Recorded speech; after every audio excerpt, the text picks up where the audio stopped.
Padam Karbi ang lang postum, nasi pinya video ka postum lang tegi lapan Christmas dance video pini ka postum nani ori sopanda happy merry Christmas postum deh ho.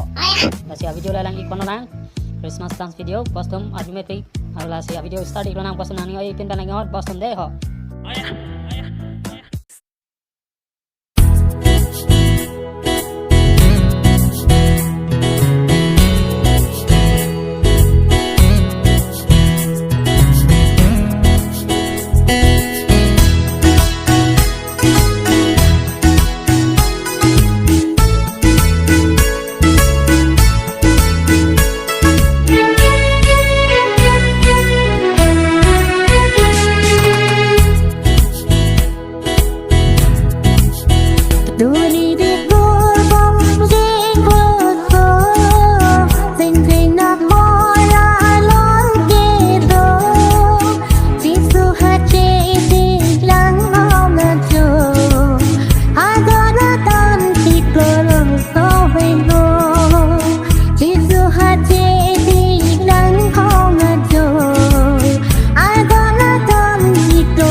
Padam Karbi ang lang postum lasi pinya video ka postum lang mesen pada like comment video share ila postum je dorlim lo lasi sopanta happy merry Christmas day ho lasi pinya video ka lan hello kang tong ilo postum happy merry Christmas day ho.